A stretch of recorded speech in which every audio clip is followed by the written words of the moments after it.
Oi, gente! Estamos começando mais um episódio do Pode Dar. E para quem ainda não me conhece, eu sou Daiele Ramos, jornalista e comunicadora.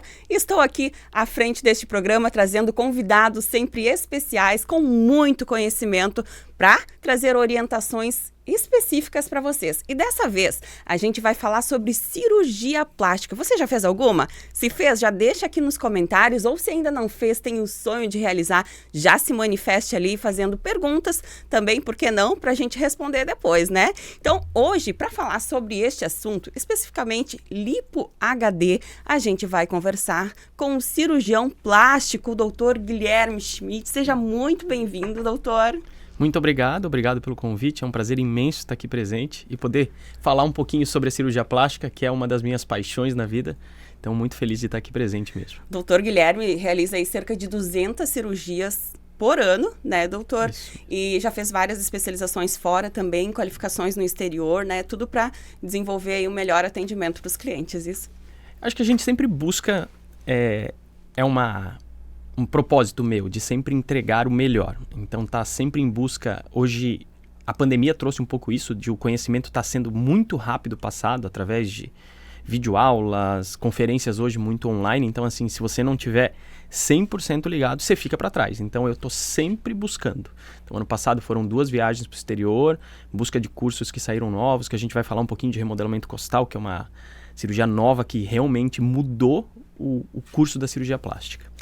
Vamos começar pela Lipo HD, então, já que eu mencionei ali no início do programa, né? Doutor, o que é a Lipo HD? O que diferencia aí da convencional, daquela inicial, né? Que era feita anteriormente, não sei se ainda vem sendo realizada?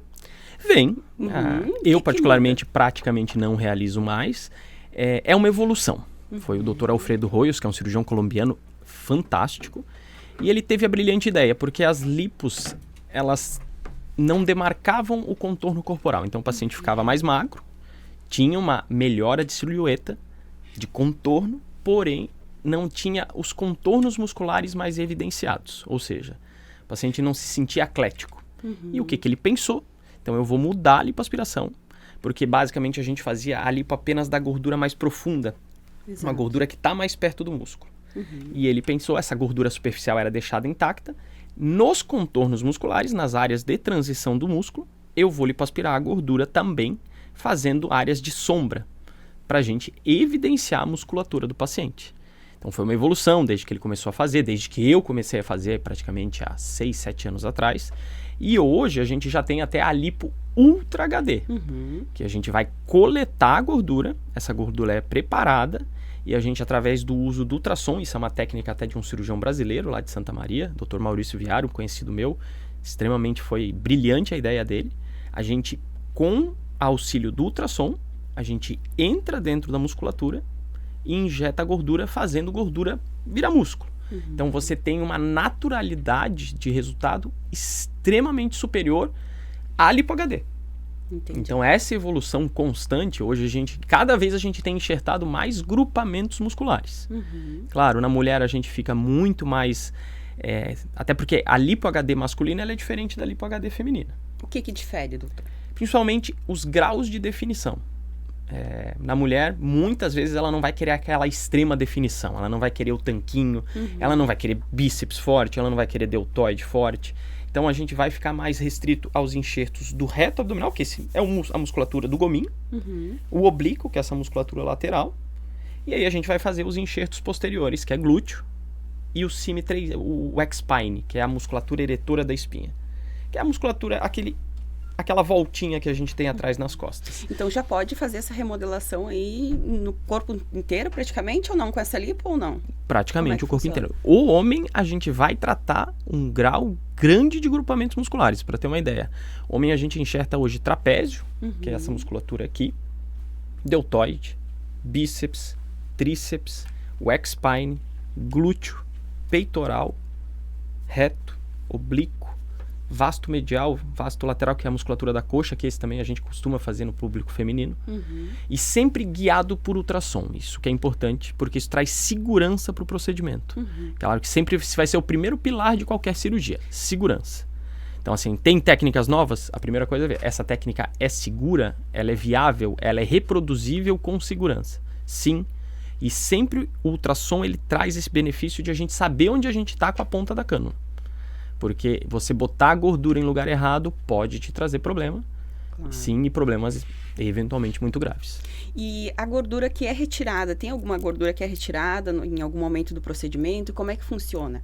Né? Porque tem pessoas que estão com sobrepeso, por exemplo, pode fazer esse tipo de cirurgia ou não? A gente vai ter que avaliar o grau de sobrepeso. Né? Isso, hoje na clínica, a gente sempre avalia o paciente através de bioimpedância. A gente tem o conceito da plástica funcional também, que foi uma cirurgia plástica que desenvolveu, que é a gente operar o paciente no melhor dele metabolicamente. Então, a gente trata isso hoje na clínica também. Então, o paciente é avaliado por mim e a gente encaminha para o nutricionista que tem na clínica também e a gente faz reposições para a gente poder operar o paciente na melhor fase dele. Entendo. E aí, a gente sempre vai buscar sim que o paciente esteja no melhor dele. É comum? Não. A grande maioria, infelizmente, não está. O paciente vai ter algum grau de sobrepeso. Não chega a ser uma obesidade grau 1, que a gente teria MCs acima de 30. Isso é um cálculo que a gente faz do peso pela altura. Mas pacientes ali com IMC até 27, 28, que a gente botaria algum grau de sobrepeso ali, a gente ainda consegue. Claro que sempre é um conjunto. A gente vai ter que avaliar a qualidade da pele, o mindset do paciente. O paciente também está disposto a mudar, porque não adianta ele ir lá fazer a cirurgia e depois continuar com aquele estilo de vida dele desregrado. Então, a gente busca isso hoje muito na clínica. Tratar a mente do paciente junto com a cirurgia. Porque o resultado espetacular, ele sempre vai vir de um conjunto, de uma mudança de estilo de vida, com uma cirurgia plástica bem feita, bem realizada, com uso de tecnologias, operar em hospital adequado. Então, esse conjunto faz a gente ter resultados espetaculares. E aí eu vibro muito quando eu consigo atingir isso. Entendo. Homens e mulheres podem fazer? A partir de qual idade? Tem uma idade específica para isso? Adolescente pode fazer? Existe um conceito ético, eu não acho interessante, assim, até a pessoa mais jovem, ela primeiro vai ter uma facilidade maior, né? Então, de perder peso. Então, eu acredito que pelo menos 18 anos para a gente pensar numa lipoaspiração, a não ser que o paciente tenha alguma doença, uma lipodistrofia localizada, algum problema que existem essas alterações, mas aí são problemas realmente genéticos já de nascença. Mas senão a gente passa a fazer depois dos 18 anos. Mas a gente vê que o público maior ali a partir dos 20 anos de idade. Homem pode fazer, mulher pode fazer. Limite de idade, às vezes fica aquela... Hoje eu digo que o mundo vai mudar, né? A gente hoje já opera pacientes com 70, eventualmente até 80 anos, mas as pessoas vão passar a viver a 110, 120 anos. Então o nosso público vai aumentar. Muito bom pra gente, mas vai mudar, tá mudando um pouquinho o conceito. Como eu atendo muito, assim, a gente se comunica em rede social, né? Como a gente se comunica acaba sendo o paciente que aparece muito na clínica. Então, aparece muito minha família lá, então até o paciente que aparece hoje muito na minha clínica é o paciente com família. Então, até meu público maior, ele vai ali de 20 até, eventualmente, 70 anos. Então, é muito vasto essa população. E ali, doutor, uma pergunta, né, que às vezes as pessoas têm essa questão assim, lipo é só estética ou é saúde também? Eu vou mudar até um pouquinho o conceito, né? É saúde mental. Ah, ok. Claro que tem a questão, sim. Tem trabalhos já mostrando que a diminuição das células adiposas melhora a resistência insulínica. E a gente vai entrar numa questão até muito técnica, mas basicamente existe, sim, melhoras de marcadores inflamatórios e de marcadores hormonais pós-lipoaspiração. Claro, desde que o paciente mude sua cabeça e passe a ter um estilo de vida saudável, que é fundamental. Mas eu digo que nós somos cirurgiões plásticos de mente. Porque a melhora que a gente vê no paciente é de autoestima. É fundamental. Eu tenho casos fantásticos na clínica de pessoas que operaram e mudaram a vida. Claro que a gente não pode botar essa força, até se o paciente às vezes me procura e eu vejo que o foco da cirurgia dele está esperando uma mudança muito grande, problema com o marido, alguma coisa, aí liga um alerta e às vezes é melhor não realizar a cirurgia. Mas pacientes que às vezes estão lá... Tem uma história de uma paciente que fez uma mama redutora que é fantástica, que ela... Nós já vamos continuar, mas antes eu vou pedir para o Kelvin já colocar aqui para a gente algumas imagens que a gente separou, né? De procedimentos que você realizou, e daí a gente já vai mostrando, exemplificando, né, doutor? Pode continuar, por favor, esse caso da mama. Que ela fez uma mama redutora, era uma paciente que tinha um emprego, mas estava infeliz, e ela operou a mama, foi uma redutora grande, eu acho que saíram quase 3,5 kg de mama, então imagina até você porque segurar. Afeta a coluna também. Por isso fala, a qualidade de vida e tudo, e ela não ia na praia, deixava de fazer coisas, e ela fez a cirurgia, fez faculdade de marketing, abriu uma empresa de marketing e hoje está super bem. Olha só. Então, assim, e Mudou ela a liga mente muito a dela cirurgia, total. isso. Sim, e assim, são inúmeros esses casos. A gente vê, hoje como a gente se comunica muito em rede social, o paciente manda mensagens agradecendo pela mudança de vida, que foi um sonho. A gente trabalha muito isso, que a gente entende que é um sonho. E pelo que eu percebo em você também, você tem uma proximidade muito grande com seus clientes, né? De acompanhamento também, pós-operatório e tudo mais. Acho que isso também liga um pouco a intimidade do cliente, digamos, né? Nesse sentido de a gente briga muito na excelência lá. Na excelência de atendimento, claro. Porque sempre antes e a excelência de atendimento depois. Porque o paciente no pós-operatório ele vai estar eventualmente fragilizado.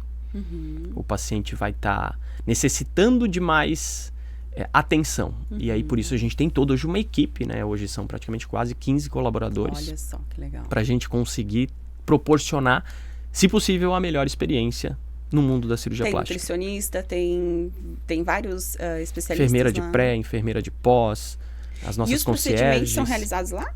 Não, eu sempre realizo em ambiente hospitalar. As minhas cirurgias são grandes, são cirurgias eventualmente vão durar ali 5, 6, 7, até eventualmente 8 horas. Então eu prefiro realizar em ambiente hospitalar, controlado, que tenha de retaguarda uma unidade de terapia intensiva. Nunca precisei, eu falo que eu nem conheço a UTI do Santa Isabel, mas eu tenho lá, se precisar. Que bom, né?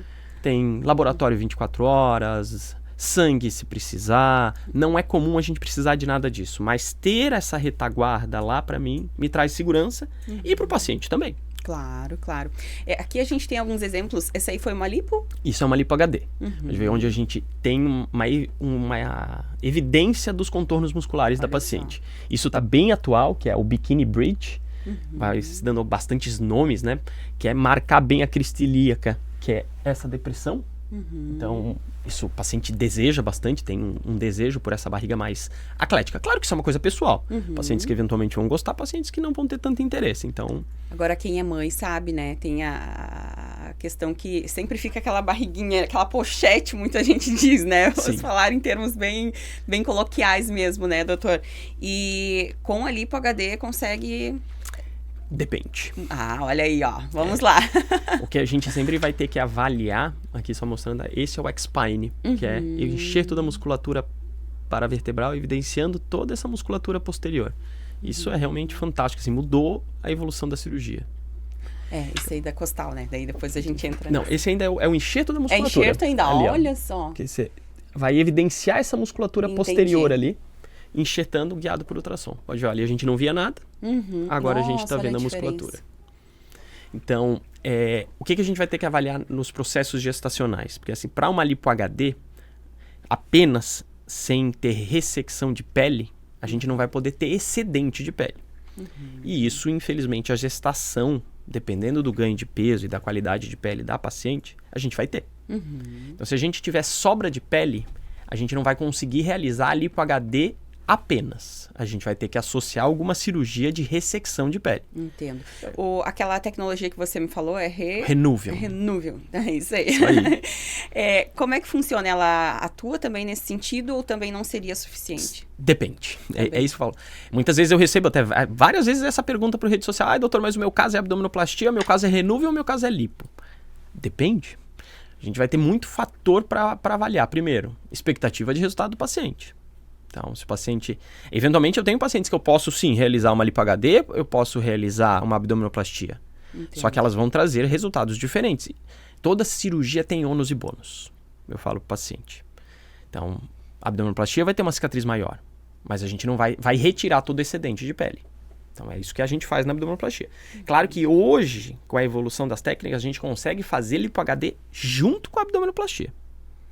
Então, a evolução da abdominoplastia também é uma cirurgia assim que mudou, porque a gente tinha aquelas barrigas retas, aqueles umbigos estranhos. Sim. Hoje a gente consegue ter barrigas com contorno, com musculatura evidente, fazendo abdominoplastia.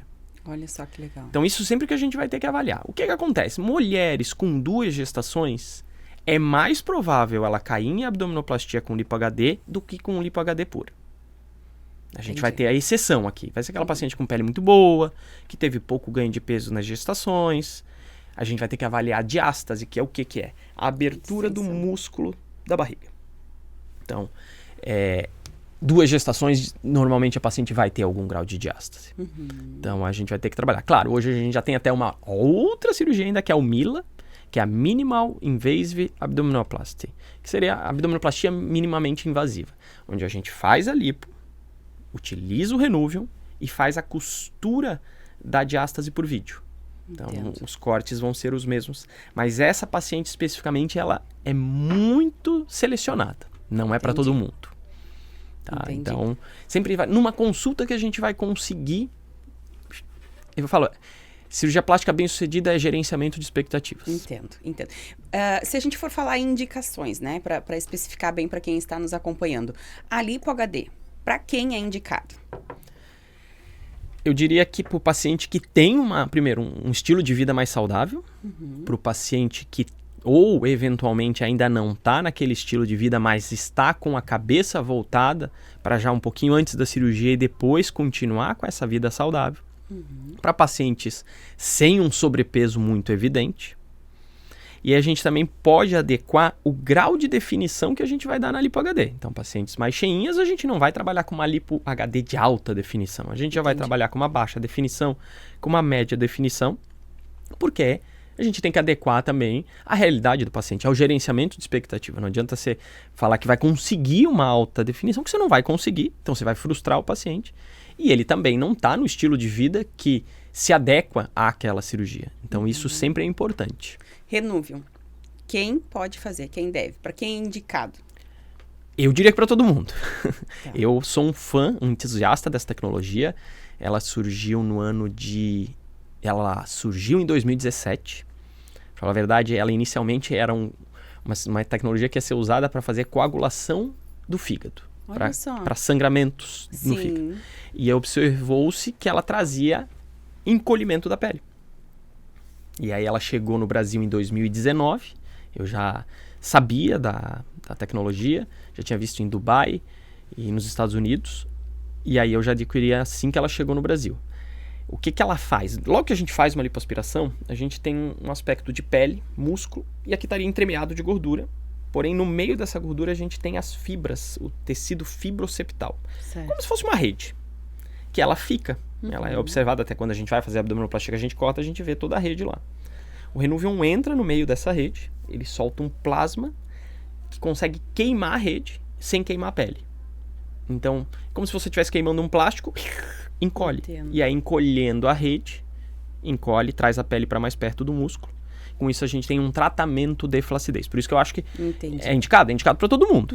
Até, mas eu não tenho flacidez. Porém, a lipo, eu falo muito, na lipo eu estou esvaziando o balão. Quando você esvazia um balão, ele fica todo murcho.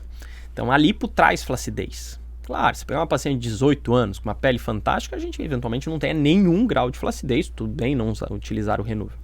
Mas como não é o mais comum, a gente sempre vai ter pacientes que já tiveram, eventualmente, ganho de peso, perda de peso, já tiveram uma gestação.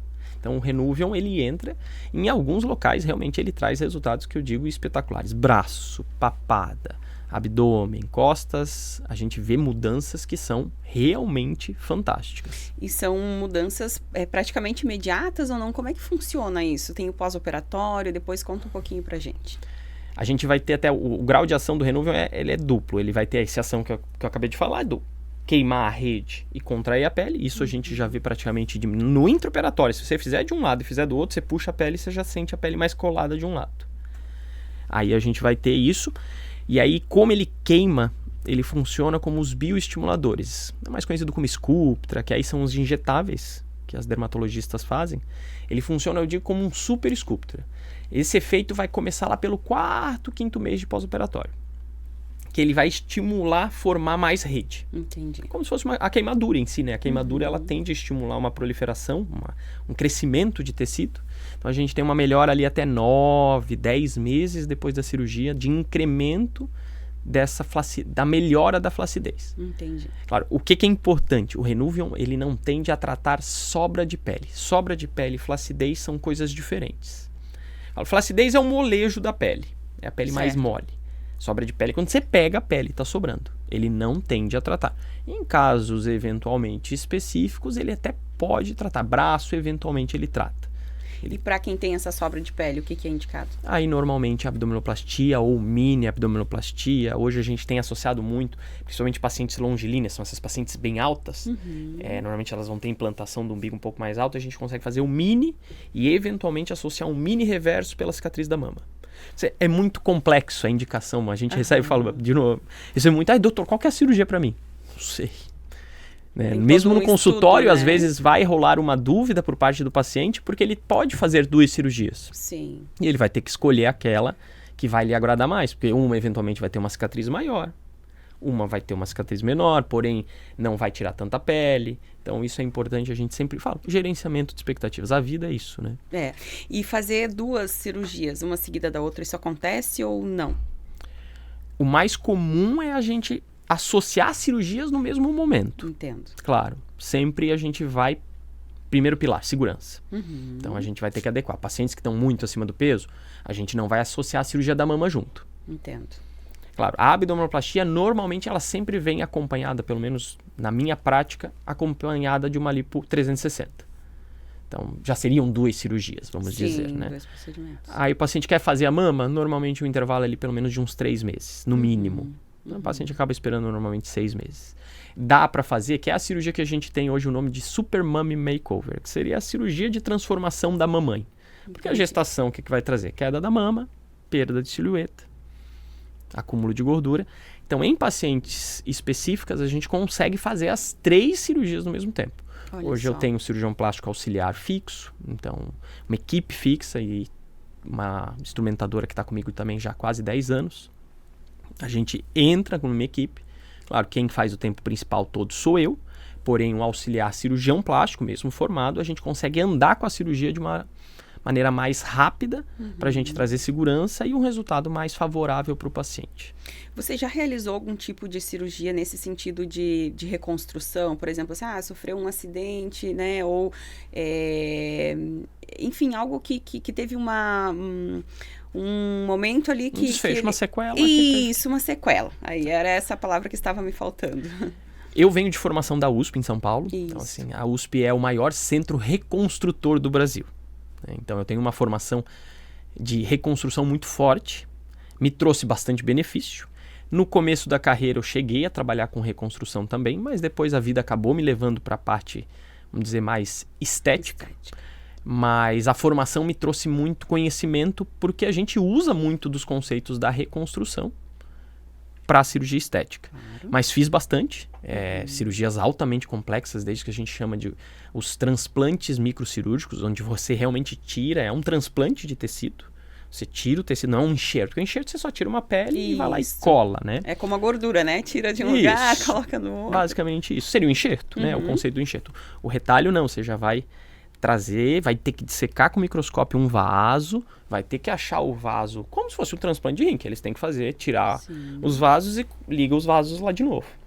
Aqui a gente vai tirar tecido. Tem um caso emblemático de uma paciente, essa foi até da minha formação na USP, de que ela foi mordida por um cachorro e teve avulsão de todo o couro cabeludo. E a gente fez um reimplante do couro cabeludo dela, baseado nos vasos. Então, isso é bem interessante.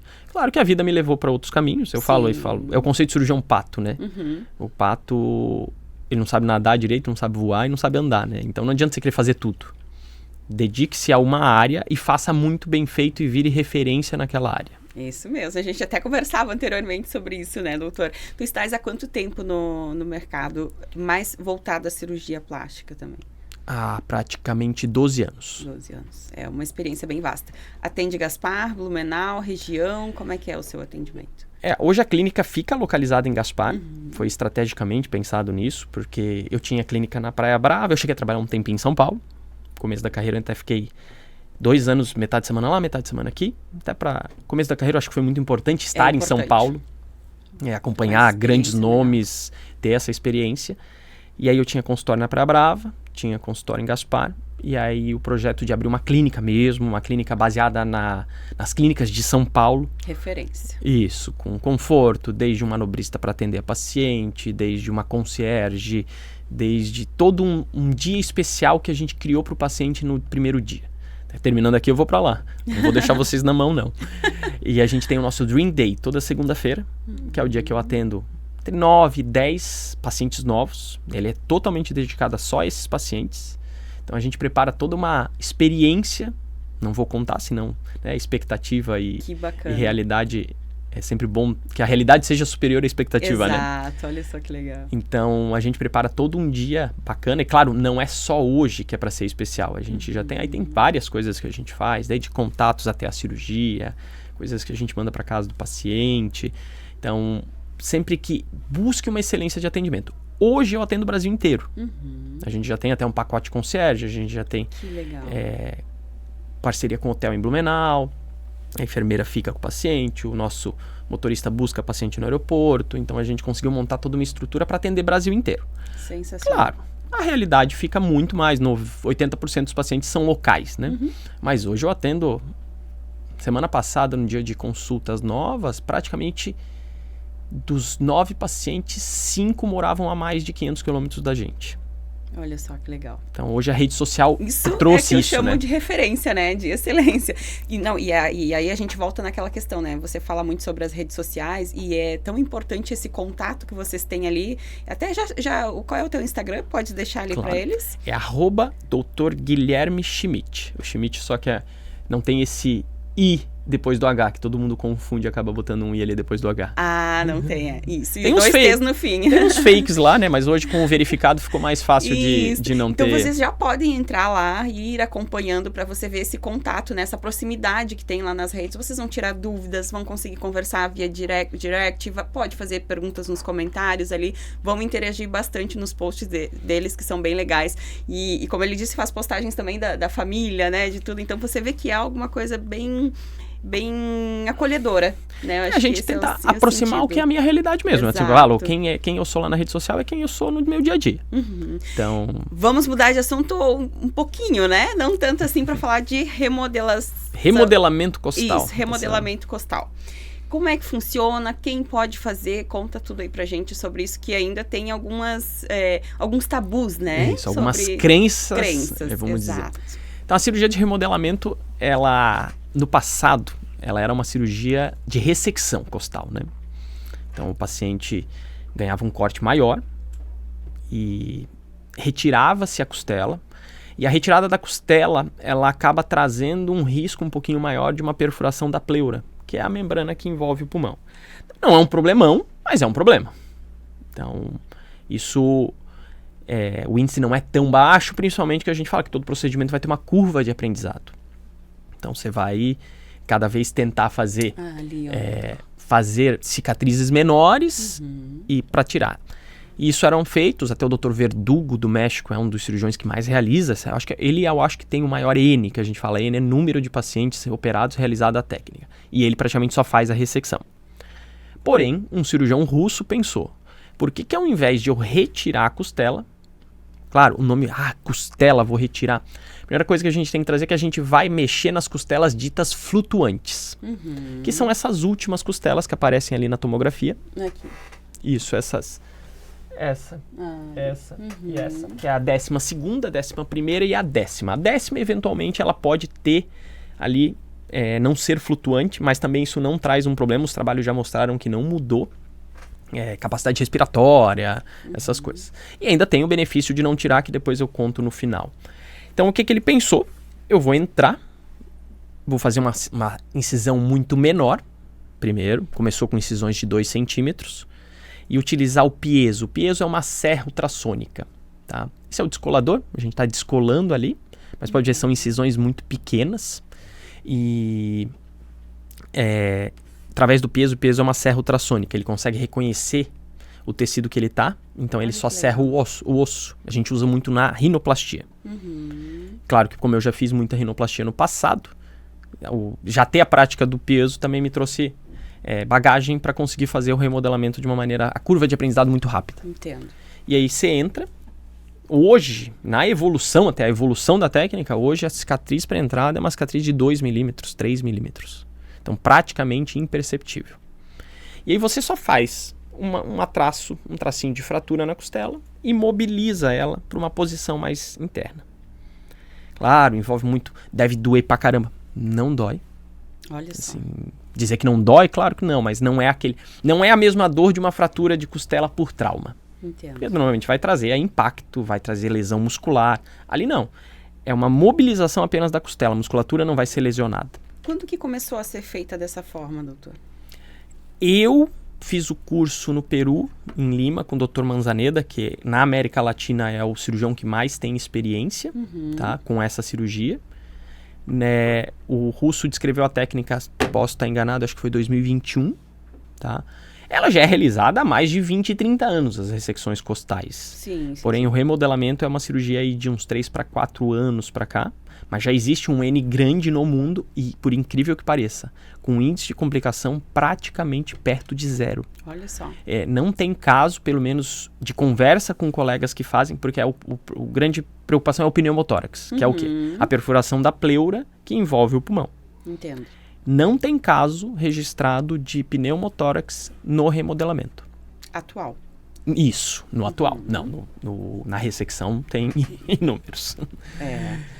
E daí continua. Como é que funciona, então? Remodela ali, precisa tirar gordura também ou não? Como é que funciona? Depende. A gente vai ter que sempre avaliar. Eu já tenho um N grande de casos de pacientes que não precisaram fazer a lipoaspiração associada porque não tinham um percentual de gordura corporal grande, então não tinha indicação de lipoaspiração. E, claro, vamos dizer, 20%, 15% faz apenas o remodelamento. 85%, 90% vai associar a lipoaspiração ou a abdominoplastia junto. Entendi. E o que muda com a remodelação? Cintura. Basicamente cintura. Era assim, o que me incomodava? Os pacientes também se incomodavam, porém a gente entendia que era uma limitação.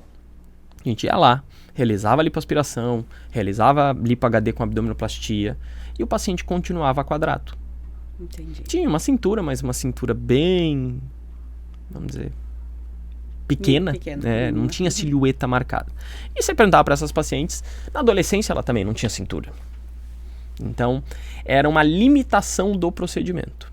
Então, me incomodava também, porque eu vibro muito com os resultados. E quando o resultado também não está do meu agrado, eu também fico chateado. Mesmo que eu sei que existe uma limitação do procedimento. Que não é uma técnica mal executada, não é um paciente que não está cuidando. Então, a gente tinha essa limitação do procedimento. Então, para mim, ela caiu como uma luva, assim. Claro, não é para todo mundo. Eu já ia lhe perguntar. Quem não é para pode todo mundo. fazer? Quem já tem cintura. Porque senão você vai transformar o paciente num caricato. Né? Aqueles desenhos que o paciente tem uma super cintura. Então, tem que ser bem selecionado. Então, claro que toda técnica nova sempre vai ter acho que às vezes uma perca, né, de indicação. As pessoas começam a indicar para todo mundo, a bichectomia que veio, aquela retirada de gordura. De repente, todo mundo estava fazendo em todo mundo. Hoje a gente tem as sequelas. Exato. Pacientes que estão com buracos no rosto, que estão com envelhecimento precoce por causa da retirada inadvertida da bola de Bichat, que seria a bichectomia. Então, a costela, ela vai ter que ser avaliada, o paciente. Por isso que a tomografia me traz informação. A gente vai sempre avaliar muito a 12ª costela. A 12ª é uma costela que a gente não vai mexer em todo mundo, porque muitas vezes ela é muito rudimentar, ela é muito pequena. Então, ela não tem indicação de ser fraturada. A gente vai trabalhar mais na 11ª e na 10ª. Mas, basicamente, é uma avaliação clínica no consultório, é a paciente quadrada. O que acontece com essa costela? Só para informar quem está nos acompanhando aqui, né, doutor? Ela não vai ficar solta ali, não, né? Como é que funciona? Quando a gente vê aquela imagem da tomografia, a gente pensa que a costela está lá solta dentro do paciente. E a costela não está, né? Ela vai ter músculo. O músculo intercostal, que é o músculo que está entre as costelas. A gente vai ter grande dorsal, a gente vai ter oblíquo. Então, ela está toda entremeada numa musculatura. Então, basicamente, o remodelamento é só mudar a posição dela. Sim. Por isso que ela é tão benéfica e essa crença da mexer na costela, tinha até, eu acho que assim, é um problema da ressecção, é a paciente que engorda depois. Porque não tem mais a costela ali para segurar aquele acúmulo de gordura. Então, o paciente pode, eventualmente, evoluir com um grau de deformidade corporal, né? Se retirar. Porém, no remodelamento, não. Você só vai mudar a posição da costela. E não acontece de anos após a pessoa começar a sentir dores, alguma coisa assim, devido a nada disso. A gente já tem casos aí, desde que a técnica foi, praticamente para 4 anos, né? Olha, o índice de complicação é muito baixo mesmo.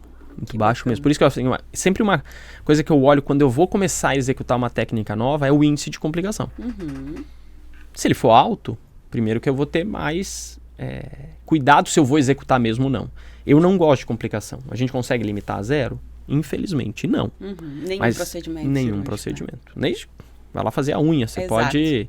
Então, sempre eu vou conseguir tentar para limitar ao máximo o nível de complicações. E quem faz uma lipo, por exemplo, anos após quer fazer o remodelamento, pode? Pode. Não tem problema nenhum. Não tem problema nenhum. Não tem problema nenhum. Como eventualmente já foi uma procura, né? Até a minha... Não, penúltima paciente era uma paciente que já tinha realizado lipoaspiração. E é importante que todos os pacientes saibam, né, doutor, que após qualquer procedimento, se não houver os cuidados necessários, a barriga não vai ficar lisa para sempre, as marquinhas, a silhueta ali não vai ficar para sempre, né, doutor? Tem que continuar tendo um cuidado aí ou não? Sempre eu falo, essa mudança de mindset. Assim, claro, isso é uma coisa boa aqui no mundo. O mercado que mais cresce no mundo hoje é o mercado wellness, né? Então, o próprio ser humano está mudando um pouco a cabeça dele. Então, a gente já vê a partir dos próprios pacientes essa mudança de estilo de vida. Claro, são todos? Não. Mas isso a gente deixa muito claro na clínica, até hoje com esse conceito da plástica funcional, porque a gente consegue avaliar o paciente. Porque você avaliar peso e altura é uma coisa, agora se avaliar lá, a bioimpedância me traz informações. Quantos % de gordura tem no seu corpo? Qual que é a nota que você ganha pela área de gordura visceral, que é a gordura problemática, é a gordura que vai para o fígado, é a gordura que vai para o coração, é a gordura que vai para o cérebro, gordura que vai te dar AVC, que vai te dar infarto, vai te dar esteatose hepática. Então, a gente tem todos esses dados e com isso a gente consegue mostrar para o paciente e também a evolução dele, porque ele começa a voltar, a gente começa a refazer a bioimpedância. Então, o foco sempre é a gente conseguir o melhor resultado e a gente deixa muito claro que o paciente tem uma responsabilidade muito grande nisso. Também, né? Com certeza. Desde o início, né, doutor? Quantas consultas são necessárias, assim, em média, até chegar a um procedimento cirúrgico? A média é 2. Normalmente a primeira consulta e uma consulta de retorno.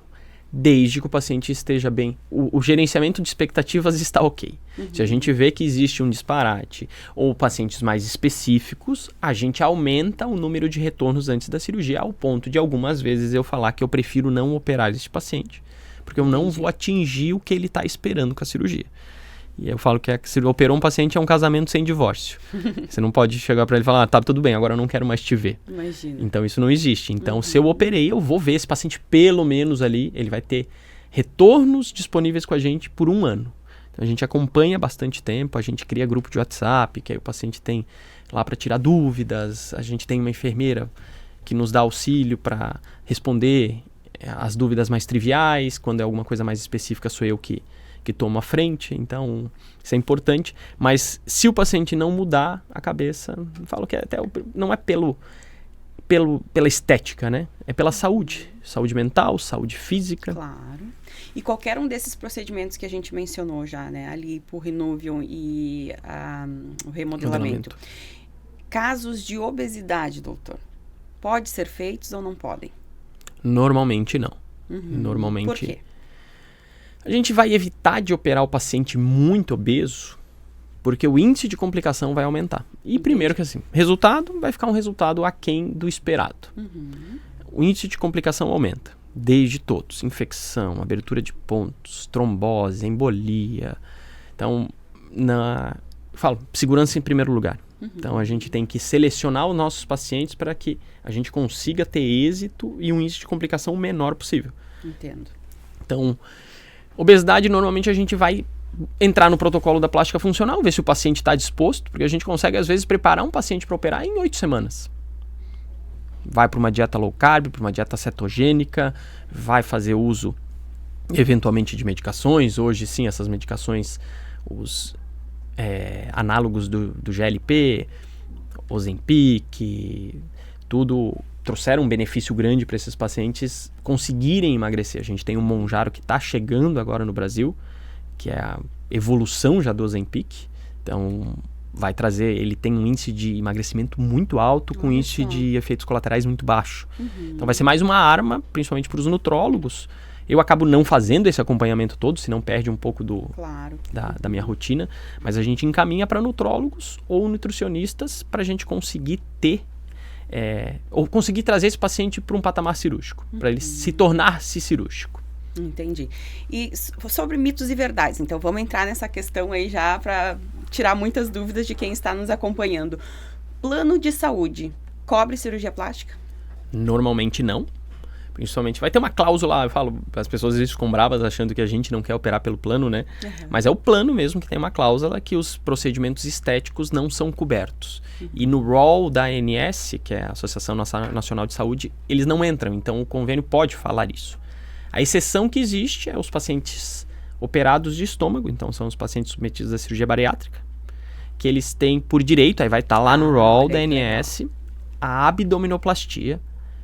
Então, eu não atendo por planos de saúde. O que a gente consegue é que esse paciente interne no hospital para fazer a abdominoplastia pelo plano, e aí ele não tem esse custo hospitalar para realizar a cirurgia.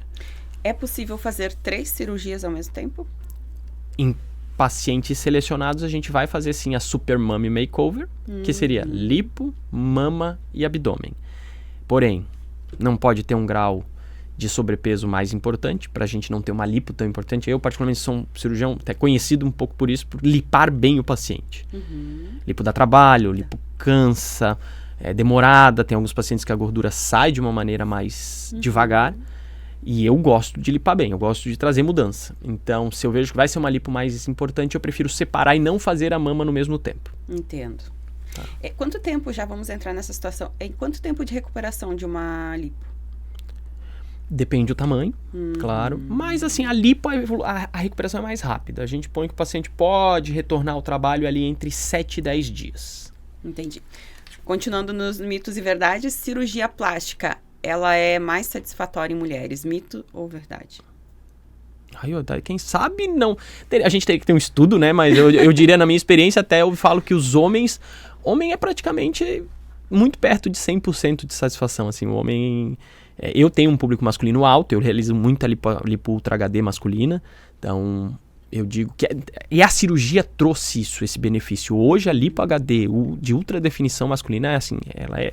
Você vê antes e depois, você chega a se assustar assim, da diferença do que você consegue entregar para esse paciente. Mas eu diria que é igual, sabe?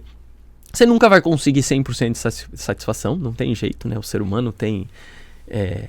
Eu brinco até assim, sempre o paciente vai ter alguma queixa. A gente ser humano, sempre está incomodado com alguma coisa, né? Então, mas graças a Deus a gente tem um público bem feliz com os nossos resultados, que indicam e que realizam outras cirurgias. A abdominoplastia tira 100% a gordura? De imediato? Não. A gente vai ter até... Hoje, na evolução da abdominoplastia, a gente tem... foi uma evolução, uma cirurgia que evoluiu, porque assim, você ia fazer abdominoplastia, não podia fazer lipo junto. Passado, né? Até um cirurgião brasileiro de Santos trouxe o trabalho mostrando que era seguro. Dr. Oswaldo Saldanha. Aí, lipos menores. Hoje a gente até pode fazer lipos importantes da pele, porém a gente precisa deixar um grau de gordura para chegar sangue. Claro. Porque senão a gente vai ter necrose dessa pele, desastre, resultado terrível, sequela. Entendi. Então, sempre foi... Claro, numa paciente com um grau de sobrepeso, a abdominoplastia vai trazer mais diferença do que uma lipoaspiração. Entendi. Porque você está retirando pele. Crianças e adolescentes não podem fazer cirurgia plástica? Podem. A gente vai trabalhar mais nesse público as rinoplastias, as otoplastias, que normalmente a partir dos 7 anos de idade, que seriam as orelhas de abano. As rinoplastias seriam as cirurgias estéticas do nariz. Mamoplastias redutoras.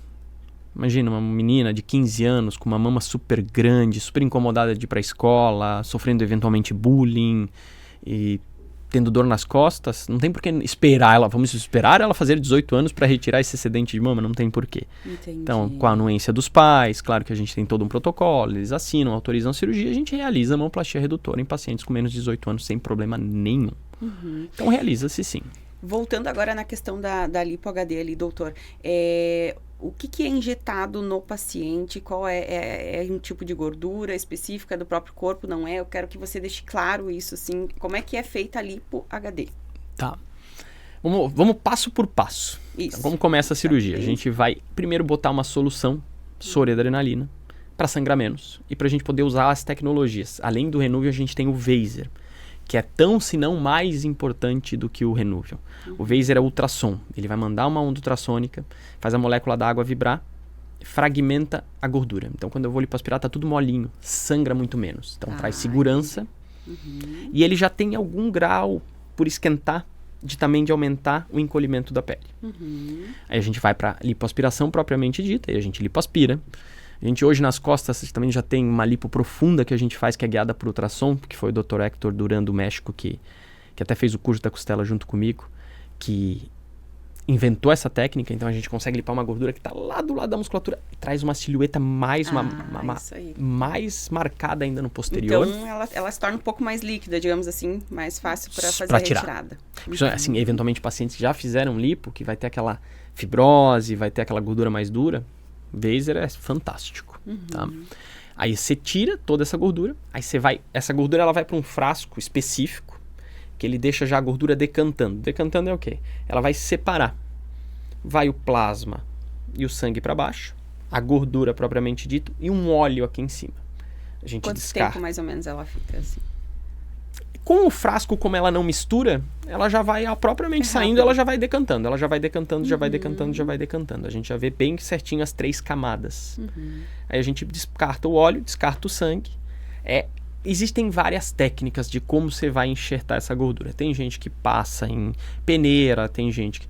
Eu, particularmente, sigo uma linha de quanto menos contato do ar com a gordura, menor chance de contaminação. Claro. Tá? Inclusive, a única coisa que a gente abre para colocar é uma solução de antibiótico junto da gordura, para evitar algum grau de infecção.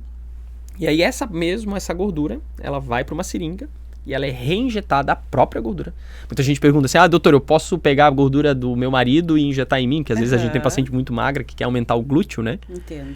E não pode, aí você vai ter um desastre total. Você só vai, é como se fosse pegar um rim e qualquer rim e botar em você.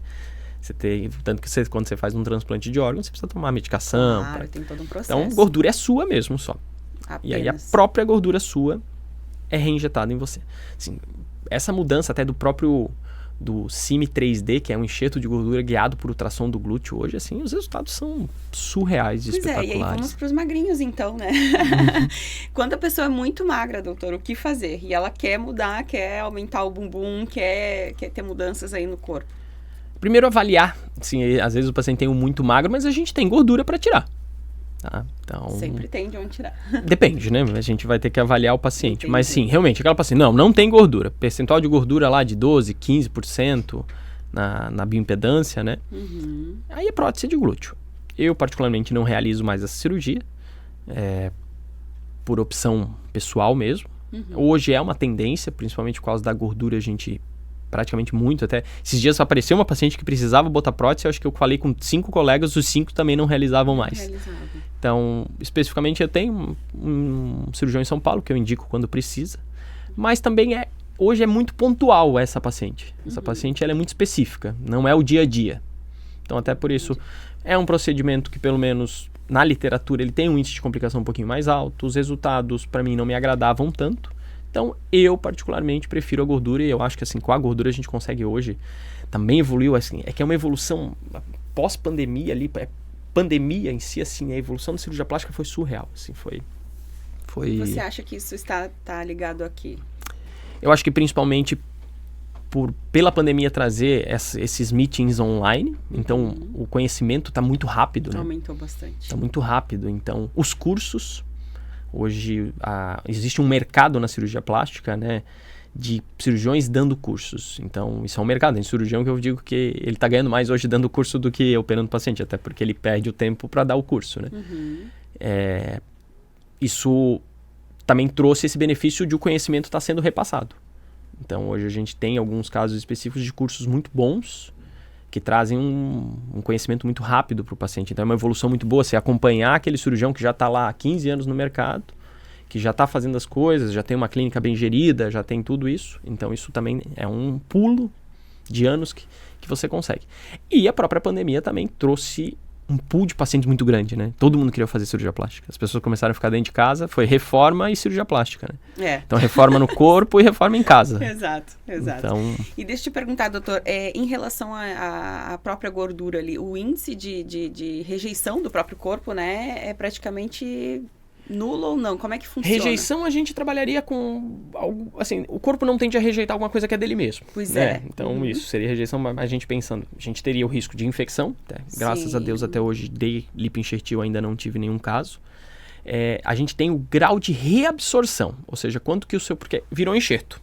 Isso. Você coloca lá, aonde foi colocado, o seu corpo precisa criar um ambiente que nutra aquele enxerto para ele viver. Ele vai viver, ele vai fazer parte daquele local agora. Entendi. Tem trabalhos mostrando, a gente não tinha muito essa informação até 1 ano e meio atrás. Eu falo, em cirurgia plástica a gente tem essa dificuldade. Por quê? Os trabalhos muito na medicina, eles vão trabalhar para te dizer alguma coisa que é importante. Essa medicação é melhor para o câncer do que essa. Na cirurgia plástica muito é só para... é tanto. É tanto. Então é um pouco mais complexo de você ter essas informações. Você vai ter que sujeitar o paciente a exames de imagem, só para ter a informação. Mas fizeram de quanto reabsorvia da gordura a longo prazo. E até foi surpreendente, porque é baixo, na minha visão, de 30%. Ou seja, 100 ml você coloca, a tendência é que 70 ml fiquem lá. Entendi. Vai ter uma variação, eventualmente pacientes que vão ficar com 30%, pacientes que vão ter 90% de pega. Tudo então, depende do organismo. Isso. Pacientes tabagistas vão ter menos pega. Então, tudo isso... Depois de uma lipo HD, quanto tempo depois a pessoa pode voltar a fazer atividade física? De lipo HD, eu estimulo um retorno muito precoce, até para a gente não ter catabolismo muscular. Porque senão o paciente vai lá, ele faz a lipo e tira... Explica pra gente, doutor, o que é o catabolismo? Perda de massa muscular, perda de músculo, né? Porque assim, a própria cirurgia, ela é um estresse, né? É uma agressão ao corpo, então o corpo entra num estado muito grande de fisiológico, ele vai consumir muita coisa. É como quando você fica doente, quando o paciente é hospitalizado. Ele fica lá na cama, ele fica magrinho. A mesma coisa de uma cirurgia, se o paciente ficar afastado muito tempo das atividades. Então, eu libero, em média, 14 a 21 dias depois da cirurgia, já para o paciente voltar à atividade física. Bem precoce. Mas começa ali com aeróbico, com uma caminhadinha ou não? Não, caminhando, ele já está caminhando desde o primeiro dia de cirurgia. Olha só, quanto mais movimentar, melhor. Nesse sentido. Aí é principalmente focado na diminuição do risco de trombose venosa. Olha só. O caminhar, a deambulação, né, que é o nome que a gente dá, que é andar para o paciente, ele é estimulado, se possível, no mesmo dia da cirurgia. A cirurgia acabou cedo, o paciente já vai andar no mesmo dia da cirurgia. Também. Sim, Renuvium também. E a remodelação? O remodelamento, aí vai exigir um período um pouquinho maior de afastamento de atividades, porque se você começar a trabalhar muito seu oblíquo, seu grande dorsal, ele tende a puxar a costela para fora. Entendi. Aí sim a gente vai ter... eu acabo liberando o aeróbico, o paciente... Eu me vejo no meu, eu sou um paciente... Eu seria, né? Fui, né? Eu fiz uma cirurgia de cabelo e... O médico pediu tanto tempo, eu já não fui tão obediente, assim, porque eu sou hiperativo, então eu preciso fazer exercício. O aeróbico eu até libero mesmo no remodelamento para o paciente já começar a fazer um pouquinho mais cedo, porque eu entendo que eu também não conseguiria. Eventualmente a gente não vai atingir aquele grau total da cintura, mas também ficar 3 meses parado para mim seria um martírio. Na lipo HD, doutor, ela envolve somente gordura ou músculo também em alguns casos? De retirada de músculo, enxerto, essas coisas nada. Só um enxerto. Enxerto sim. Isso. Como é que funciona? Aí seria a retirada da gordura, a gente prepara. Aí especificamente aí a gente vai fazer o auxílio do ultrassom, o aparelho de ultrassom mesmo, que é feito os exames de imagem. O cirurgião plástico teve que aprender a ser ultrassonografista. Tem cursos, tudo isso mesmo. Trouxe um benefício muito grande até de a gente usar no consultório também, mas a gente vai reconhecer o músculo, até porque assim, a gente vai ter que agora sim perfurar, a gente vai entrar num lugar que a lipo não vai. Certo. Na lipo não é para entrar a cânula dentro do músculo. Até pra, vamos dizer, na lipo não é para você perfurar a barriga. Para você perfurar a barriga, primeiro você precisa perfurar o músculo. Certo. Então ali tudo bem, a gente vai perfurar controladamente o músculo, não a barriga. Então a gente vai guiado por ultrassom, ver a aponeurose. A aponeurose é uma capinha que envolve, aquela quando você pega a carne e não tem uma parte branca, seria a aponeurose. Você perfura a aponeurose, e claro, a prática fica muito fácil hoje, né? Tu fala, é uma curva de aprendizado. Hoje eu perfuro a aponeurose muito tranquilo, muito rápido. Pum, você furou, aí você confere com o ultrassom, tô dentro do músculo. E aí você enxerta a gordura. Você vê na imagem do ultrassom certinho a gordura entrando e ela aumenta o músculo. Mas o enxerto em si é só de gordura. É só de gordura. Não é que nem um enxerto de gengiva, digamos, né? Não tem mudança nenhuma no músculo. É que assim, o que acontece é que a célula de gordura é uma célula pluripotencial, que a gente fala. Ela tem um potencial muito grande. Ela tem muita célula-tronco. Até uma das fontes de célula-tronco é a gordura. Então, isso ainda eu falo, em cirurgia plástica a gente não tem muito essa informação, porém até a ortopedia provavelmente vai trazer mais essa informação pra gente, porque eles passaram a enxertar gordura também em joelho, para pacientes com lesões crônicas de joelho, porque a princípio o que a gente vê é uma melhora da força muscular do paciente onde foi colocada gordura. E também, a longo prazo, eventualmente, essa gordura se transforme em um pedaço em músculo, por essa pluripotencialidade, ou seja, um potencial muito grande de mudança da gordura em tecido. Então pode ser, como eu falei, em cirurgia plástica às vezes essas respostas a gente não vai ter, porque você vai pegar e fazer uma biópsia no paciente, isso, na ortopedia sim, porque assim, quem sabe mude o rumo da cirurgia de joelho, o encher de gordura naquele tipo de paciente. E às vezes as pessoas, quem é leiga, assim como eu, né? Entra naquela questão da gordura boa ou ruim, né? Que as pessoas falam. Como é que funciona isso? Qual é a gordura que é retirada em si? É uma específica ou não? O que se fala da gordura ruim é a gordura visceral, que é a gordura que a gente não vai tirar. Entendi. Eu falo, não é para tirar, porque tá dentro da barriga. Então se você tirou, você tá errado. Tá errado. A cânula tá em lugar errado. Essa gordura é a que faz mal, porque é essa que vai pros seus tecidos. É a que vai pro seu cérebro, pro vaso do cérebro, que vai te dar um AVC no futuro. É a que vai pro vaso do coração, que vai te dar um infarto. É a que vai pro fígado. Uma esteatose hepática muito importante, pode dar, inclusive, cirrose. Então seria aquele paciente barrigudão. Às vezes até braço magro, perna magra. Mas é o paciente, sim, do ponto de vista cardiovascular, com maior risco de complicação cardiovascular, infarto, AVC. Então, tanto que é um marcador, né? O diâmetro da circunferência abdominal é um marcador de prognóstico de doenças cardiovasculares. Então, essa é a gordura ruim. Essa a gente não mexe na cirurgia. O que a gente vai mexer é na gordura externa, na gordura que está nos membros, na barriga, nas costas, externamente dentro da barriga. Então, as pessoas não precisam ter medo, tá? É tudo com segurança. É a gordura boa que é utilizada, né? Não vai ter... isso assim, esse conceito sim. Não, é a gordura boa. E claro que não, são volumes imensos que a gente vai colocar, até porque, claro... Já ia te perguntar, qual é o mínimo, qual é o máximo de gordura utilizada aí?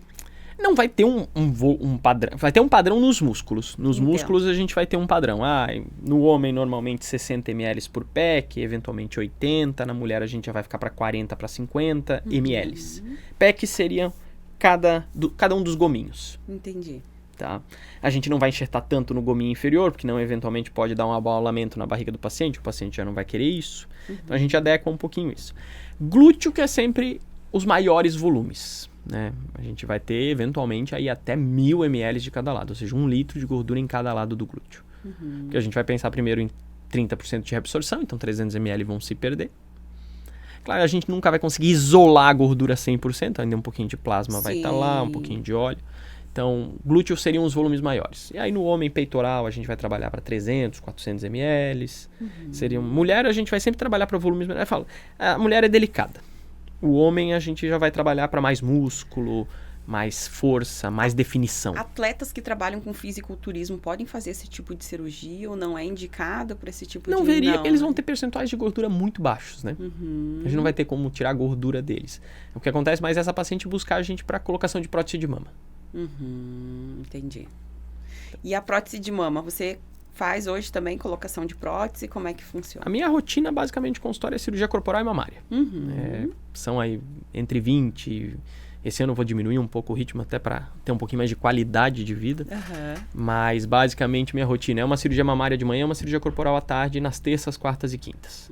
Então, são 6 cirurgias por semana. Quero ver se eu diminuo aí para 5, eventualmente até 4, num curto prazo.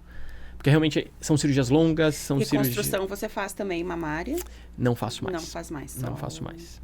Ela é uma área, de novo, é uma área muito específica. Sim, não é, assim, a cirurgia mamária estética é uma coisa, a cirurgia mamária reconstrutora é outra. São cirurgias, claro que por ter feito uma formação muito grande de cirurgia reconstrutora mamária, na USP a gente fazia em média de 20 a 25 cirurgias por semana de reconstrução. Então, tive uma bagagem muito grande. A gente traz muito conceito para cá. Mas não é mais minha rotina. Até porque, eu tento evitar ao máximo complicação. E reconstrução de mama, ela tem na literatura um índice de complicação. O paciente fez radioterapia, então é um tecido queimado. Claro. Tem alguns problemas que vêm. E aí eu acho que também é melhor deixar para quem está disposto a fazer praticamente só isso. Tá. E quem, por exemplo, fez a Lipo HD, fez Renuvium, fez o remodelamento costal, engordou, saiu do eixo, saiu da linha ali, vai ter muita mudança, o que pode ser feito depois? Pode ser feito um novo procedimento cirúrgico? O que vai ser indicado depois disso?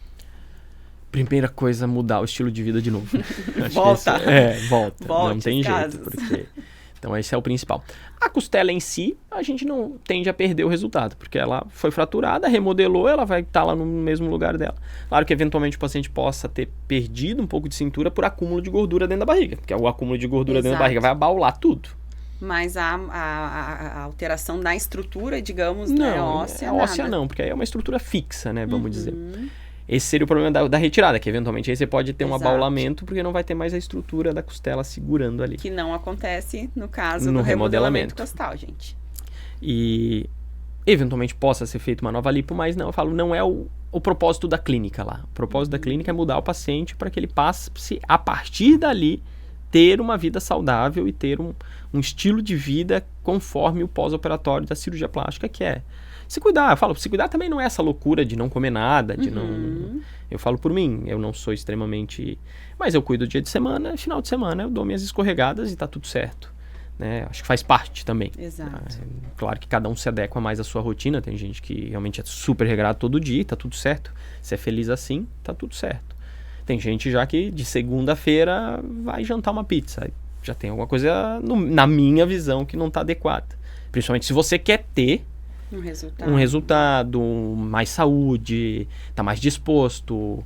Hoje eu já tenho 40 anos, o meu pique não é o mesmo dos 30.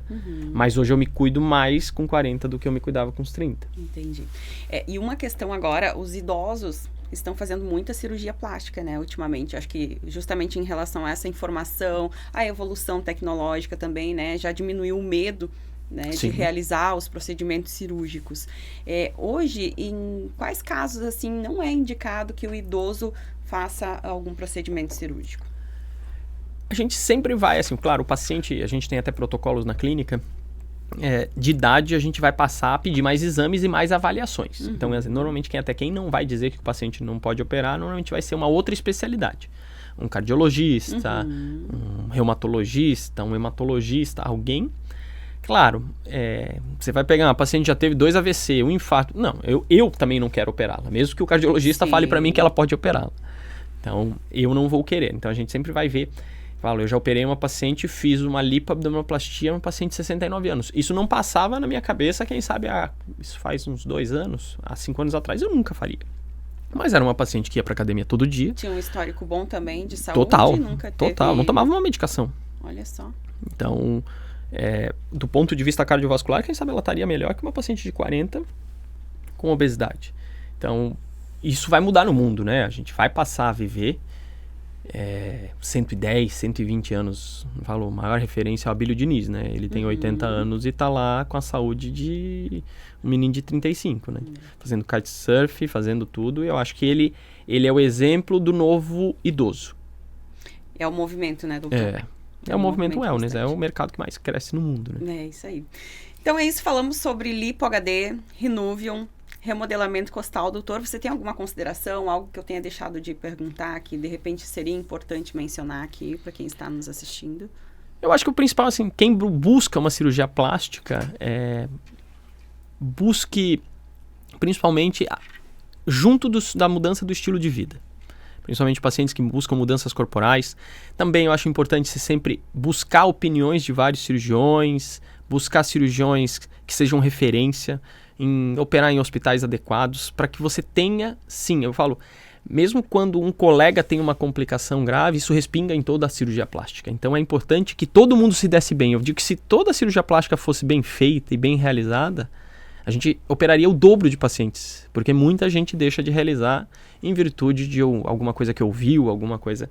Então, é importante que a cirurgia plástica seja bem executada, ideal por todos, claro, existem médicos e médicos, mas... E que sempre lá na Schmidt Clinic a gente está buscando excelência. Isso a gente vai estar, que o propósito nosso lá, de toda a equipe, a gente mentaliza isso tudo em todo mundo, sempre engaja, que é o paciente ter a visão do paciente e não no paciente. Exato. Olhar com o olhar deles para que a gente entenda, às vezes está fragilizado, a gente precisa dar acolhimento e a gente tem uma equipe toda focada nisso. Então sempre lá vai ter os nossos, vamos dizer, pilares, né? Que é tecnologia, é uma experiência personalizada e segurança. Então isso sempre vai estar em primeiro lugar. Excelência. Isso aí. Muito obrigada pela sua participação, doutor. Seja muito bem-vindo sempre aqui. Nossa, eu que agradeço. Precisando, é só convidar que eu venho. É isso aí, estamos sempre prontos para recebê-lo. Gente, muito obrigada a todos vocês que estiveram aqui conosco, tá? Foi um conhecimento, assim, maravilhoso. Tenho certeza que você também tirou suas dúvidas. Se ficou alguma dúvida, pode entrar em contato lá com o Dr. Schmidt, na clínica, né? Clinic Schmidt. E... você vai ser muito bem atendido, com certeza. Você já pôde ver aqui toda a experiência, toda a bagagem que ele tem dentro do ramo de cirurgia plástica. Gente, um super beijo para todos vocês e até o próximo Pode Dar. Eu te espero.